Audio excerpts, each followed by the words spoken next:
विठ्ठल विठ्ठल विठ्ठल विठ्ठल. कृपा करा आणि तुमची बबी आमच्या बब्याला द्या. हो तर पोरीचा बाप म्हणला आमच्या बबीला तुमचा बब्या पसंत येतो का आधी बघू द्या. पहिलं वेगळं होतं.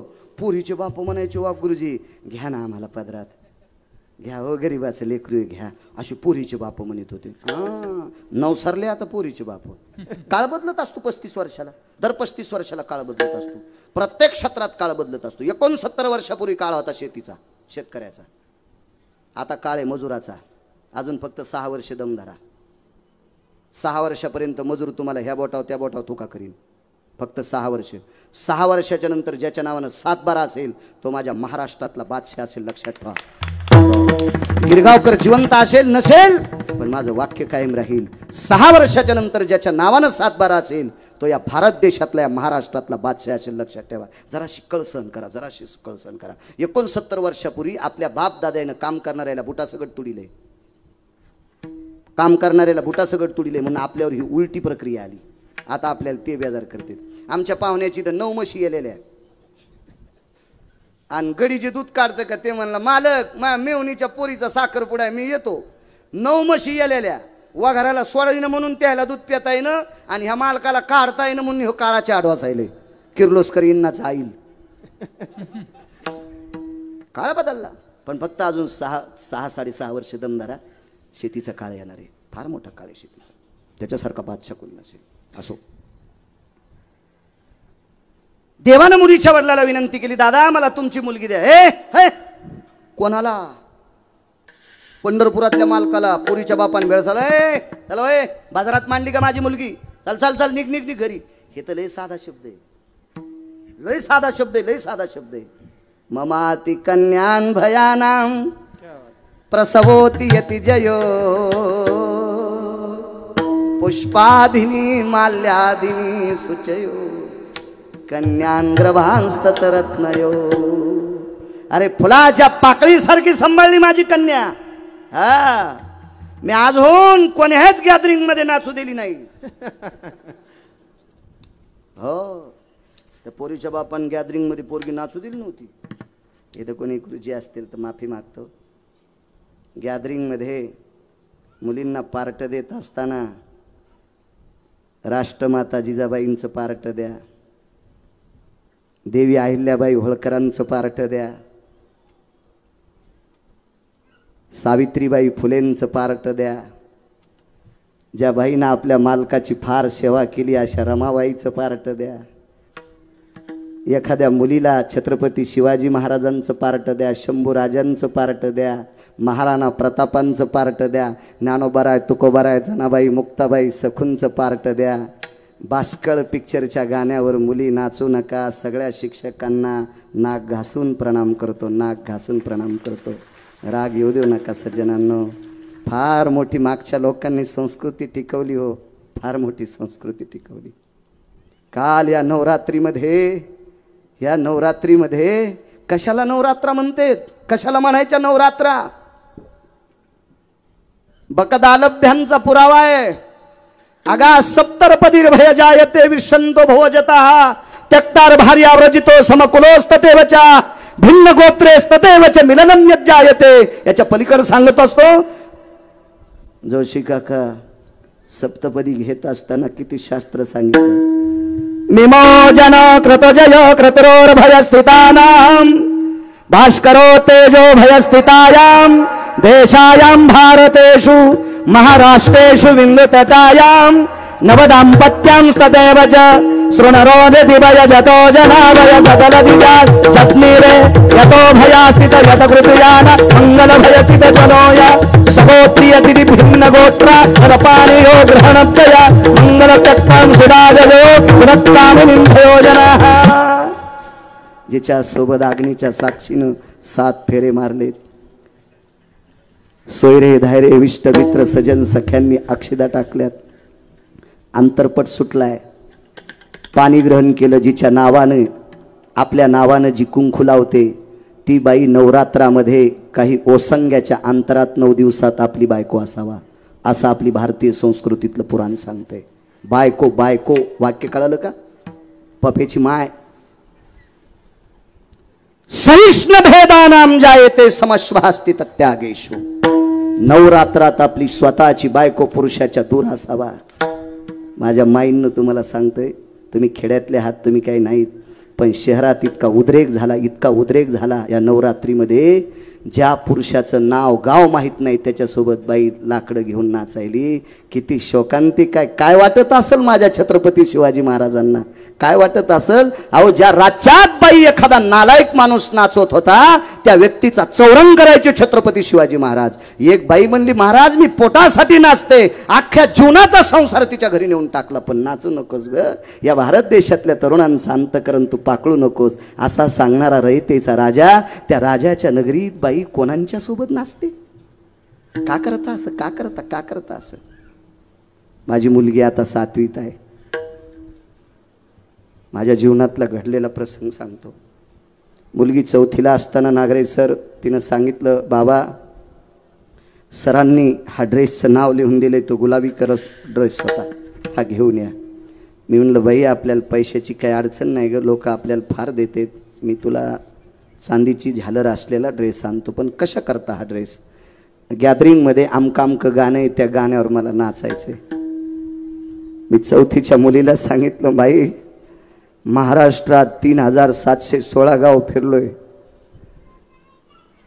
मी ज्ञानोबराय तुकोबरायच्या कृपेने तितक्या गावातलं लोणी तूप खाऊन आलो ग. लोक माझ्या पाया पडते, तुझ्या बाबाच्या पाया पडते, तू या गाण्यावर नाचू नये बाई, नाचू नये. 4थीची मुलगी होती माझी. दुसऱ्या दिवशी गुरुजींनी दटवलं, का ग तुझ्या बाबाकडे इतके पैसे आहेत आणि का नाही ड्रेस आणला तुला. ती म्हणले, आमचे बाबा या गाण्यावर नाचायला नको म्हणते. दे तुझ्या बाबाचा नंबर सांग. सांगितलं आणि मला गुरुजी बोलले, का हो म्हणे महाराज का. मी म्हणलं, गुरुजी माफ करा, मी ज्ञानोबराय तुकोबरायचं भजन करणारा व्यक्ती आहे, कृपया तुम्हाला विनंती, माझ्या मुलीला या खेळातून बाजूला काढा आणि तुम्हाला पसंत नसेल तर आजची आज तिची टिशी देऊन टाका, पण मी त्या गाण्यावर गॅदरिंगवर माझी मुलगी नाचू देणार नाही. हे तुम्ही इथं बसलेल्या सगळ्या सज्जनांनो ध्यानात धरा. काळ फार बदललाय राजांनो, फार बदललाय, काळ फार बदललाय. हे बा, संगतीचं पाप इतकं मोठे. अहो, अमूल्य किमतीचा हिरा ढेकणाच्या संगतीत नाश होऊन जातो. अहो, आयुष्यभर ज्यानं परमार्थ केलाय, वासनेच्या संगे जन्म घेणे लागे, संगतीचं फार मोठं पाप आहे सज्जनांनो. हो, फार मोठं आहे. म्हणून कधी वावरत जा. माझ्या महिलांना सांगतो, तुम्हाला नाचायचं ना तुम्हाला, छातीत ठोकून सांगतो, गावातल्या एका मंदिरावर तुम्ही कब्जा करायचा. जेवढे मंदिर असतील त्याच्या एका मंदिरावर तुम्ही कब्जा करायचा. फक्त दर्शनाकरताच माणसं त्या मंदिरात आले पाहिजे. गावातल्या प्रतिष्ठित माणसाकडून एक सभामंडप बांधून घ्या आणि त्या सभामंडपात नाचून हरिपाठ करी जा, नाचून गाथ्याचं भजन करी जा, मोठ्या उल्हासानं ज्ञानेश्वरीचं पारायण करी जा, असं तल्लीन होऊन नाच जा, पण तुम्ही तुमच्यात नाच जा. एकच तुम्हाला हात जोडून विनंती करतो, कारण या देशाची फार मोठी श्रीमंती आहात तुम्ही.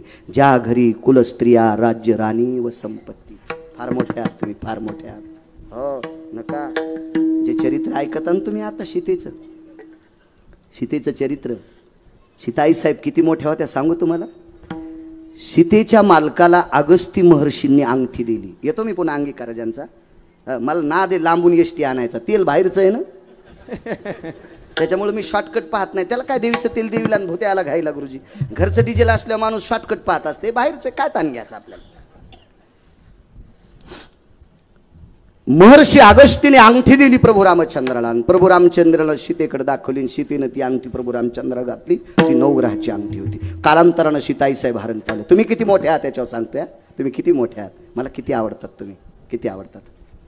कधी येड्यावानी करत जाऊ नका. मंदिरात गेल्यावर देवाच्या तोंडाला पेढा लावतात, तुमच्या हाताने देव पेढा खातो का. काऊन येड्यावानी करता तुम्ही अशा. कोण्या महाराजांनी सांगितलं मला त्याचं नाव तरी सांगा, मी त्याची बसायची जागा सांगतो. ह्या माईकच्या दांड्यानं सांगतो, त्याला इळभर बसता नाही आलं पाहिजे. जे मांडीपासून तर पार कमरापर्यंत लालच करतो त्याला. तुम्हाला कोणी सांगितलं देवाच्या तोंडाला पेढा लावायचा. देवाच्या पुढं प्रसाद ठेवत असते, त्याच्या तोंडाला पेढा लावायचा. आणि येडा घालताना मंदिराच्या मागून चिटकायली, देव भितडाकून खात असतो का. किती महाराज मेल्या सुधरता तुम्ही, पहिली गोळी मला घाला. असं नका करी जाऊ माझ्या माईंनो, येड्यावानी करी जाऊ नका असं. सात्विकपणात वागलं पाहिजे. असो, अंगठी घातली सीतेनं डॉक्टर साहेब. अंगठी घातल्याच्या नंतर कालांतरानं सीताई साहेब हरण पावल्या. एक दिव्य तेजस्वी संन्यासी भेटला. त्या संन्याशाला सांगितलं, अरे बाबा माझी पत्नी हरवली. त्या संन्याशाने विचारलं, प्रभू मी पाहत राहीन पण त्या कशा दिसत्यात?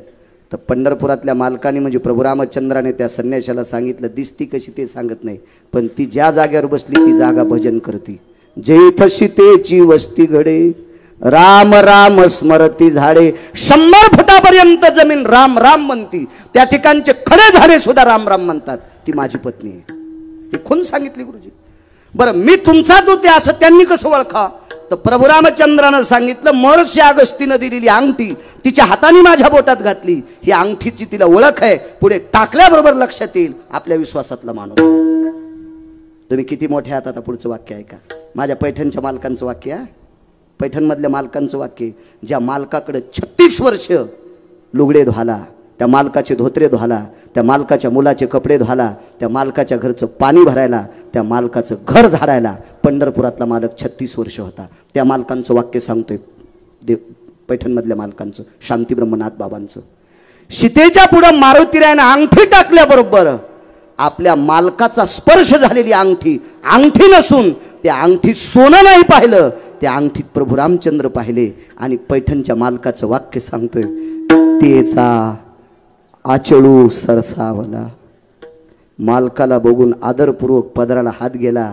पदर माग सरकलेलाच नव्हता, तरी पण पदर पुढे सरकिला आणि त्या अंगठीला प्रणाम केला. इतक्या पतीला देव मानणाऱ्या माझ्या महाराष्ट्रातल्या मावल्या आहात तुम्ही, महाराष्ट्रातल्या.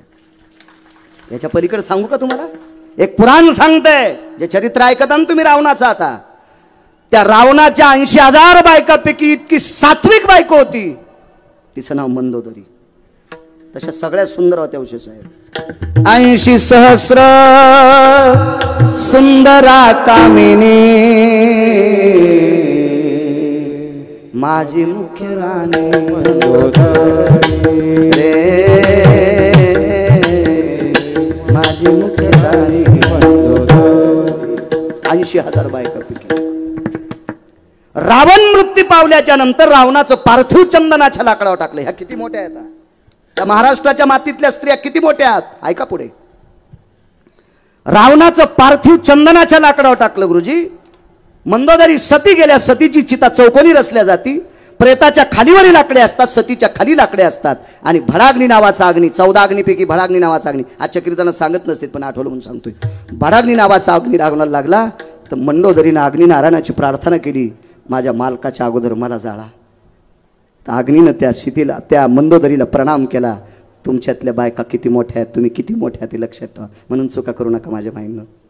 अग्नीनं मंदोदरीला प्रार्थना केली, माझी माय प्रेताला अग्नी लागल्याच्या नंतर त्याचा कपडा पेटतो आणि कपडा जळाल्याच्या नंतर त्याचं शरीर जळतंय, आता आम्हाला माफ करा.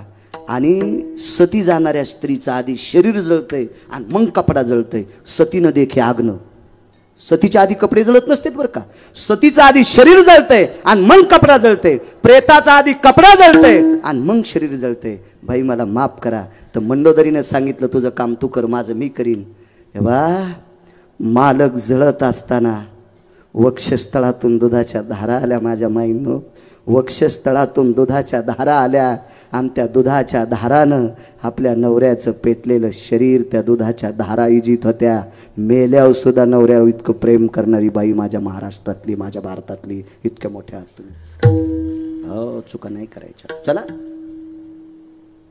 त्या मुलीच्या बाबाला सांगितलं, मला तुमची मुलगी घेऊन द्या, द्या, माझं तिच्यासोबत लग्न करायचं. पुष्पा आदिनी भयो, मी फुलासारखी सांभाळली. इथपर्यंत आलतो ना आपण, इथपर्यंत आलतो. फुलासारखी सांभाळ, हे कोणाला कशी देणार?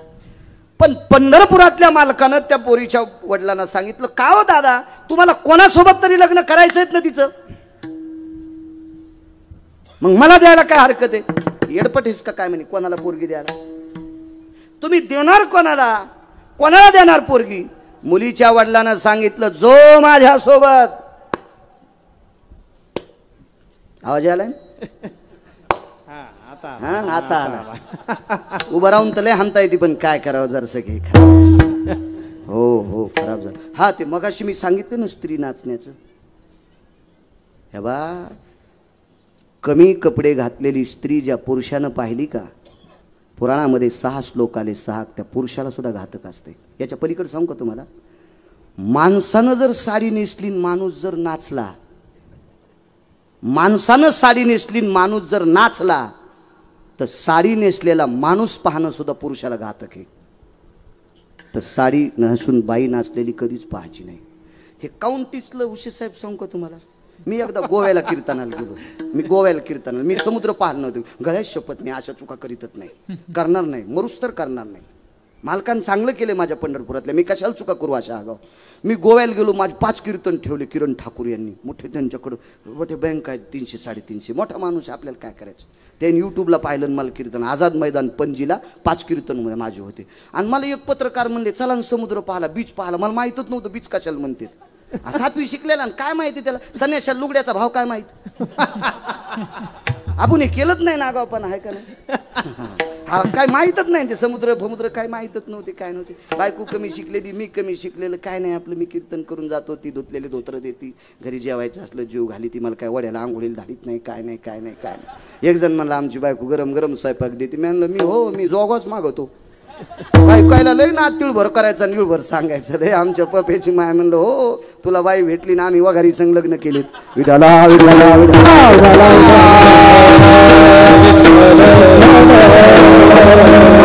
पाहायला गेलो तर आम्ही पाहायला गेलो तर तिथं कमी कपड्याच्या बाया दिसल्या. अरे म्हणलो बाळ्या मेलास तू. गळ्यात शपथ मला तितकंच पाप लागलं. मी 18 दिवस फॉर्च्युनर मध्ये बसलो होतो. 19व्या दिवशी आमची गाडी ट्रॅक्टर मध्ये गुतली. तेव्हापासून म्हणलं नको रे बाबा असं कमी कपड्याचं पाहणं. अहो काही आपल्याकडची फुगिरायच्या अवलादी दिसल्या मला त्या इतक्याला चढ्याव. महाराज तुम्ही इकडं कोणी कर. म्हणलं समुद्र पाहाला. तुम्ही कसे येतात. म्हणलं धोत्रात माशा घुसायल्यात का. तुम्हाला इतक्याला चढ्याव पाहा वाटायला ना, आम्हाला धोत्राव बघा वाटत नाही का समुद्र. जयचे बाप गंध लावून मंदिराला येडे घालतात का त्याच्या अवलादी तिथं गोव्यात. संपत्त्या कमीण्यापेक्षा लेकर सात्विक करा, त्याला पुरुषार्थ म्हणत असते. विठाला विठाला विठाला.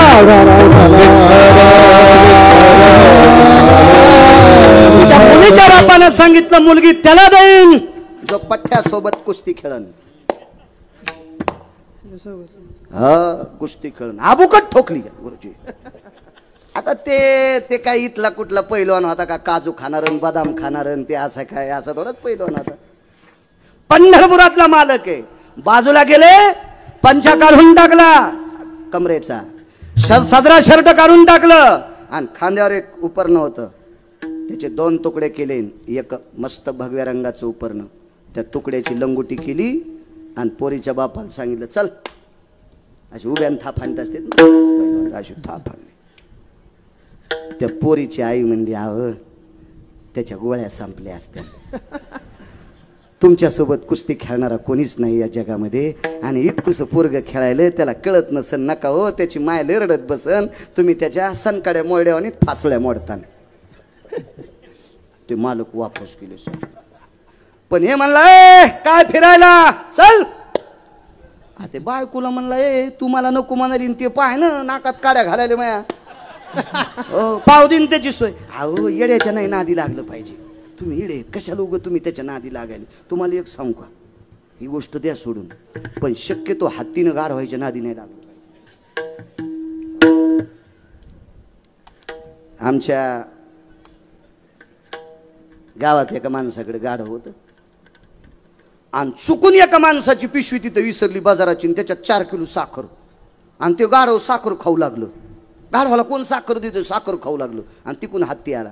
काय खाला रे, काय खातू, काय काय. ते म्हणला साखर खातो. गाढव साखर. हत्तीनं जवळून पाहिलं म्हणलं हो अरे कोणाच तरी पिशी पडली गडी. हत्ती निघलं पण गाढव म्हणला ए हत्ती दादा साखर का खाल्ली का. ते म्हणलं राहू दे येतो मी. आता त्या हत्तीच्या पाठीवर राजा बसवत होता आणि त्याला साखर माहित नाही वय. पण लय गाढव येडगळ हो. गाढवायच्या नादी लागे जाऊ नका. आपल्याकडे गाढवांची संख्या जास्त वाढली. ते गाढव हत्तीला म्हणलं ए साखर खाल्लीस तर मग कशी लागती. हत्ती म्हणला गोड लागती. याच्यामुळे तू येडपटेस म्हणला. अरे साखर तिखट लागती. साखर तिखट असती होय. आणि कोण म्हणाले गाढव. हत्तीनं गपचिक बसाव ना. हत्ती म्हणला नालायकेस तू. अरे साखर गोड असती तिखट म्हण तू. गाढव म्हणला लय मोठा झाला म्हणून लय शहाणा झाला कर तू. साखर तिखट आहे तू गोड म्हणतो, थांब तू दाखवतो. अहो हातीवर केसच टाकली न गाढवान, कोर्टात केस टाकली हातीवर.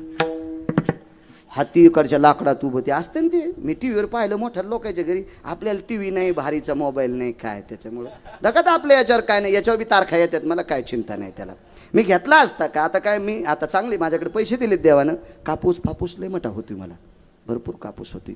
मी सोन्याचा घेईन, पण आता 90 वर्ष लुगडं घातलं, 91 वर्षी कशाला गाऊन घालू आता, म्हातारपणी कशाला. बरं आपलं याच्यावर बरं नको, याच्यावर मारायचं. पाहाच वाटला तर संख्येचा पाहत असतो कधी मध्ये, कशाला ताण घ्यायचा उगाच. हो तर मग ते असं ते टीव्हीवर पाहिलं मी.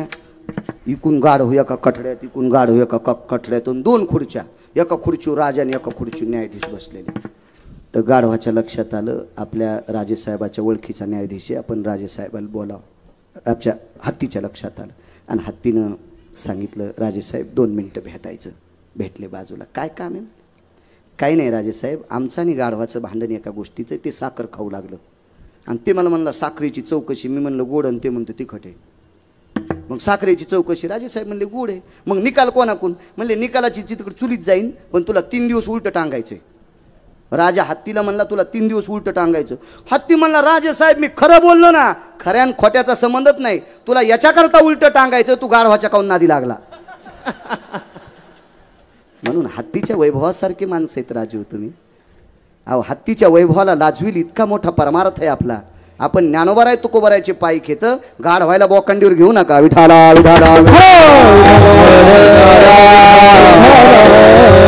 अंगीकार ज्यांचा, चला म्हणले कुस्ती, आवडलं लंगूट बंद, लगेच तिथं हलक्या. जंगनडी पकनडी, जंगनडी पकनडी, जंगनडी.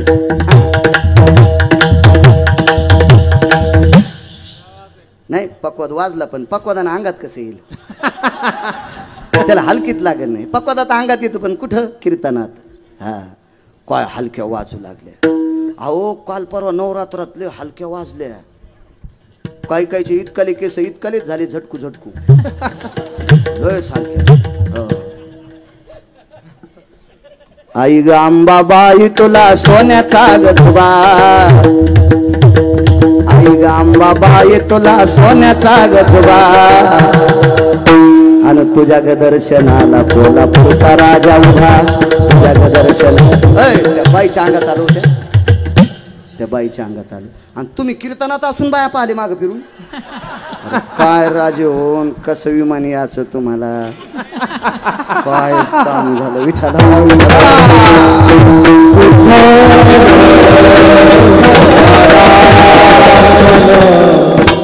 कुस्ती सुरू झाली. 27 दिवस 27 रात्र, 27 दिवस 27 रात्र घाम नाही पंढरपुरातल्या मालकाला. 28व्या दिवशी सकाळी मुलीचे वडील पाया पडले, प्रणाम केला. गेली 27 दिवस आणि 27 रात्र माझ्यासोबत कुस्ती खेळते. घाम येत नाही, पाण्याची चिंता नाही, जेवणाची चिंता नाही, माणूस नाही गडे. पायाच पडला पोरीचा बाप. आणि पत्नीला सांगितलं, ए लक्ष्मी आण मुलीला. लगेच मुलीला बोलून घेतलं, लगेच अंतरपट. तिथं 4 महात्मे होते मंगलाष्टक करायला. संन्यासी बाबा 4 महात्मे होते मंगलाष्टक म्हणायला. काय मंगलाष्टक? वा निधिया नाम निरिजाश्वनिला भयजनो, वृष्णिरो नाम ब्रह्म सावित्र्यानय पुनितो, गिरिजा शिवा स्वयजो रमा विष्णवेन प्रभजनो, शचियां पुरंदर सकल यजोजति मिथ्यकराभय जायन्ते, सिद्धिर्विनायको भया यक्षपति भय जायन्ते, निरपति भयजति आपां पतियां सर्वस्थिता भय जायन्ते. मस्ताशु मंगलाष्टक. तदेव लग्नं सुदिनं तदेव ताराबलं चंद्रबलं तदेव, विद्याबलं दैवबलं तदेव, लाभस्तेषां जयस्तेषां कुतस्तेषां पराजय. इतके सुंदर मंगलाष्टक. असे नाही म्हणले ताई ग हे बाई ग सकाराम तात्याची बबी अंशिराम तात्याचा बब्या. हे मंडप जळण रे, असं नकून म्हणू काही बी. मंडप जळण. हो, भंगार जमा करणारा मुस्लिम समाजाचा बालक, डबरोट्या ऐकणारा मुस्लिम समाजाचा मुलगा, या महाराष्ट्रातला श्रीमंत मुस्लिमाचा मुलगा, या महाराष्ट्रातला मिस्त्री काम करणारा मुस्लिमाचा मुलगा, लग्नात त्याच्या संस्कृत्या मोडत नाहीत जोशी काका. आपल्या संस्कृत्या का मोडता सजनांनो, का मोडता. अरे ज्याचे लग्न राहिले त्याच्या लग्नात मंगलाष्टक तरी शास्त्र शुद्ध म्हणा. पाया पडतो, तुमच्या पाया पडतो. निदान मंगलाष्टक तरी शास्त्र शुद्ध म्हणा. हसायलेत लोक आपल्याला, हसायलेत. काय आगाऊपणा. दम नाही सप्त्यायला, दम नाही रामायणायला, दम नाही भागवतायला, दम नाही कीर्तनायला. गुण नुसतं खपक्या पाकिट महाराजाला द्यायचं, महाराज श्रीमंत करायचं, आणि तुम्ही असेच सोनाराच्या नळीवाणी इकून हवा तिकडं घ्यायचं. काहीतरी लग्न लागलं, अंतरपट सुटला. बाशिंग बांधून पंढरपुरातला मालक त्या नवरी सोबत द्वारकेत आले. निघता मुलीच्या आईनं सांगितलं, मालक जाता जाता माझ्या ताईला काहीतरी देऊन टाका ना. तर त्या मुलीचे वडील भांडारगृहात गेले आणि भांडारगृहातून उशे साहेब एक मणी दिला. आणि ते मणी जावायच्या हातात टाकला. जावाय बापू, हे मणी तुम्हाला सप्रेम भेट. हातकरे गुरुजी, ते मणी 21 क्विंटल 78 किलो 44 तोळे सोनं रोजचं देत होता. 22 क्विंटल सोनं देणारा मणी मुलीच्या वडिलांनी दिला. बाशिंग बांधून नवरदेव नवरी गावात आले. वसुदेवाचं दर्शन घेतलं, सुनबाईला आशीर्वाद दिला आणि मुलाला आशीर्वाद दिला कृष्ण परमात्म्याला. पण सासूबाईचं दर्शन, आईचं दर्शन घेतलं देवानं, आशीर्वाद दिला देवाला. पण सुंदर्शन घेताना देव की मागं सरकल्या. काय कृष्णा, काय केलीस बापा अशी बायको? इतकाले नख दिला आणि इतकाले अंगाव केस. ते म्हणलं, आई तिच्या बापानं 22 क्विंटल सोनं देणारा मणी दिलाय. हुंडा लय मोठा घेतल्या बायको अशीच करावं लागती. हो, हुंडा दिला लय मोठा तिच्या बापानं, मग हे अशी करावंच लागती. हो. ती आसवली नव्हती, तिचं नाव होतं जामवंती. देवानं सांगितलं, आई ही कोण आहे तुला माहित आहे? हिच्या बाबाचं नाव जामवंत आहे. भगवान प्रभू रामचंद्राचा वरदहस्त पात्र असलेला जामवंत आहे, त्याची कन्या आहे, आसवली नाही. काळजी करू नकोस. देवकी माता म्हणल्या, वसुदेव म्हणले, कृष्णा आम्ही सासू सासरे तिच्या, आम्ही आवडीन तिचा स्वीकार करू, पण तू या 16,108 बायका तिचा स्वीकार करतात का? लक्ष्मीनं मिटिंगच घेतली. लक्ष्मी आई साहेबांनी मिटिंग घेतली, सगळ्याला सांगितलं, परत दिवशी सक्रात आली ग, हिला वानत नाही द्यायचं. अंगीकार ज्यांचा केला नारायणी, देवानं स्वीकारलं की काम संपलं. संक्रांतीच्या आदल्या दिवशी भोगी असते. भोगीला तुळशीला भोगविडा देत असते. इतकं तर माहिती आहे ना. मी का बाई थोडंच इतकं मला माहित असेल, मला वाचितो म्हणून माहिती आहे. भोगविडा देत असते तुळशीला. गेल्या वर्षीच्या संक्रांतीच्या दिवशी, एकादशीच्या दिवशी भोगी आलती. किती बायकांनी भोगी पहिल्या एकादशीच्या दिवशी केली? असा थोडासा काना इतकाच हातवरी केला. बायकांनी जास्त हातवरी नाही केला पाहिजे, एवढाच हातवरी करा. कारण भोगीच्या दिवशीच भोगी केली पाहिजे. ती कोण्या दिवशी येऊ? एकादशीच्या दिवशी येऊ की द्वादशीच्या दिवशी येऊ की सोमवारी येऊ की प्रदोष की कोण्या दिवशी येऊ, पण त्याच दिवशी भोगी केली पाहिजे. किती बायकांनी केली? आता हातवरी झाली. पहिल्याने यकीन नाही केला. एकादशीच्या दिवशी भोगी करीत नसतेत माझ्या माईंनो. हो, भोगीच्या दिवशी बैंगणाची भाजी असती. त्या बैंगण्याचं आयुष्य कमी होईल ना एकादशीच्या दिवशी बैंगण खाल्ल्यावर.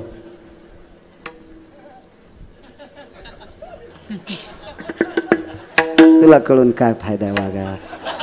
इकडं कळायला पाहिजे. तू वाजव पकवाद अजून 5-6 वर्ष थांब जरासा का असाच. तू नको उभं राहू बाहुल्या. आम्हाला माहिती आहे किती सगळं अंग तुटलंय. तर चल दे असं. हे लय सोपं आहे वाजीनं. नागिनीचं पान इतकं पवित्र आहे.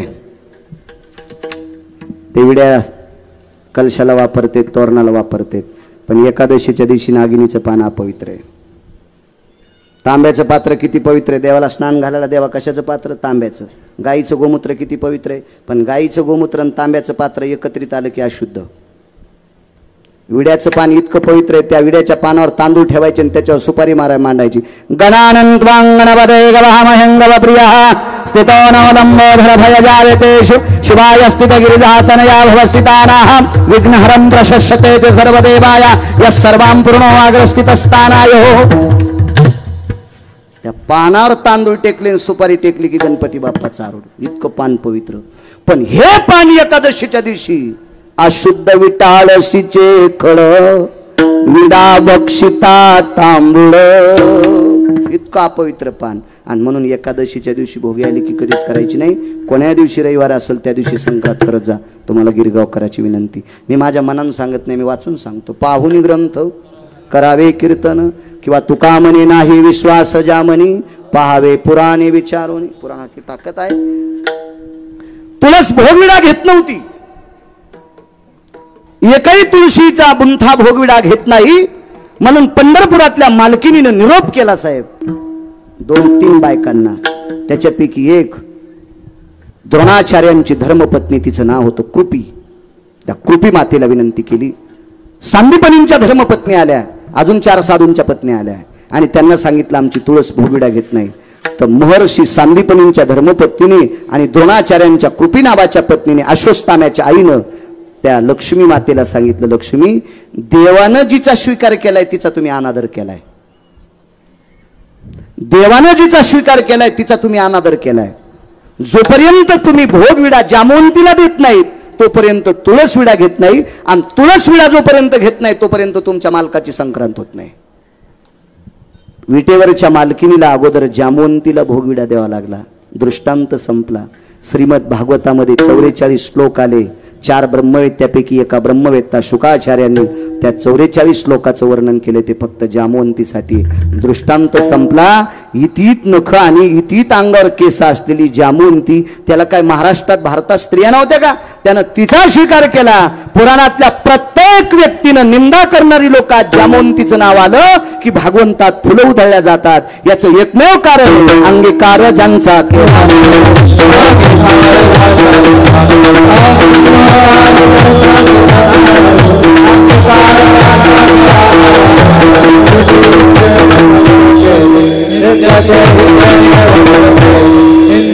ही तेरे बंदे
रामदेवाचा स्वीकार जगाच्या मालकाने केला, अख्खं गाव सोन्याचं.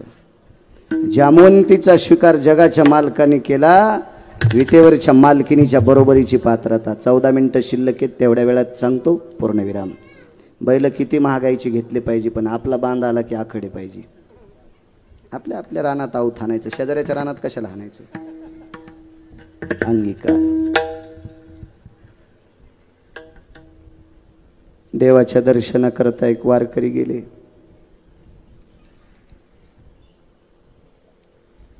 त्या वारकऱ्याला मधात येऊ दिलं नाही, पण पुजाऱ्यानं मारलं. पुजाऱ्याच्या लक्षात आलं हात लावल्यावर आपण वाटतो म्हणून पुजाऱ्यानं दुरून दगड मारले, लाकडं फेकून मारले. पाठ फुटली त्या वारकऱ्याची. अंगीकार ज्यांचा सांगतोय. घरी आल्या तुळशीपाशी भजन करायला बसायचे, पण पूर्वेकडे तोंड असायचं. आज दिशा त्यागली. पूर्वेकडे तोंड केलं की पाठ घराकडे असायची. आज तोंड उत्तरेकडे केलंय, पाठ या बाजूला झाली. बायकोनं सहज विचारलं, धनी अहो धनी, तुम्ही पूर्वाभिमुख बसत असतात, आज उत्तराभिमुख का बसलात? अगं सहज अनावधानानं बसलो. कारण सांगू? कारण पाठ फुटलेली होती. बायको विचारील पाठ कशाने फुटली? पण ती बाई हुशार होती. त्या बाईनं मालकाला विचारलं, मालक माझ्या लक्षात आलंय तुमची पाठ फुटली, याच्याकरता तुम्ही दिशा त्यागली. कशानं पाठ फुटली? तर मालकाने पत्नीला सांगितलं, प्रिय चंद्रभागे स्नान करता करता शेवाळावून पाय घसरला आणि खडकावर पाठ आपटली आणि खडकानं माझी पाठ फुटली. खडकानं माझी पाठ फुटली असं बायकोला नवऱ्यानं सांगितलं. पण साहेब ती बायको फार चतुर होती. तिने सांगितलं, मालक तुम्हाला एक बोलू? चंद्रभागेच्या पात्रात खडक सुद्धा विष्णू पदाला आहे आणि विष्णू पदावर आंघोळ करण्याची तुम्हाला परवानगी नाही. विष्णू पदावर आंघोळ करण्याची तुम्हाला परवानगी नाही. पुंडलिकरायाच्या समोर खडक नाही तरी पण तिथं तुम्हाला आंघोळ करायची परवानगी नाही. तुम्ही पुलाच्या खाली आंघोळ करता, तिथं सुद्धा खडक नाही. मग कुठलं खडक तुमच्या पाठीला लागलं? शेवटी डोळ्याला पाणी नाही आलं. बायकोपाशी कसं रडावं? अंतकरण रडलं आणि मुखारविंदातून एक शब्द पडला, सोयरा. बायकोचं नाव होतं सोयरा. सोयरा, मी मालकाच्या दर्शनाकरता गेलो, मला मध्ये तर येऊ दिलं नाही, पण मारलं ना लोकांनी मला, म्हणून पाठ फुटली. किती तिरस्कार केला आपण त्यांचा. किती तिरस्कार, किती तिरस्कार. या श्रीमंत वारकऱ्यांनी तुमच्या माझ्या घरी मुला मुलींच्या लग्नाच्या स्वयंपाकाचं सरपण फोडायचं काम केलं. तुमच्या आमच्याकडे कार्यक्रम असले तर मंडप झाडायचं काम केलं. तुमच्या नाल्या उपसायचं काम केलं आणि मिळालेल्या वेळात भजन केलं. पण आपल्या घरी सरपण फोड आपण काय दिलं? 2-4 दिवसाचं शिळं ताक, वाळलेली एखादी भाकरी द्यायची. ती भाकरी ताकात भिजवायची आणि विटेवरच्या मालकाचं नाव घेऊन त्या भाकरीचं आणि ताकाचं द्रावण पिऊन टाकायचं. इतकी परिस्थिती नाजूक. त्या पुरुषाचा अधिकार किती? तुम्ही आम्ही एवढी चेष्टा केली, एवढी चेष्टा केली, एवढा त्रास दिला की त्या त्रासाला सीमा नाही. एके दिवशी पत्नीने आपलं मनोगत व्यक्त केलं, स्वामी, मालक, धनी, काल परवा गिरगावकर महाराज कीर्तन करायला लागले तर त्यांच्या पायाला जर 6 आजारे, लोक त्यांना सोप्याची खुर्ची टाकतात. त्यांना स्टेज केले, चांगल्या फुलांची माळ घालतात, बुक्का लावतात, नारळ देतात. मालक, अख्खं जीवन तुमच्या बाबांनी तुम्ही भजन केलं विटेवरच्या मालकाचं, आणि त्या मालकाच्या भेटी करता गेल्यावर लोकांनी तुम्हाला दगडाने मारावं हे कळत नाही त्या मालकाला. अंगीकार ज्यांचा सांगतो शेवटचा पुरावा. मालकानं पत्नीला सांगितलं, प्रिय लक्षात ठेव, माझा मालक फार चतुर आहे. देव चतुर, देव चतुर, जाणून अंतर्वर्त तसे, त्याच्यासारखा चतुर जगात कोण नाही. हल्लीच्या सगळ्या महाराजांना माणसं बुक्का लावत असतील, पण भजन झाल्यावर मला बुक्का लावण्यासाठी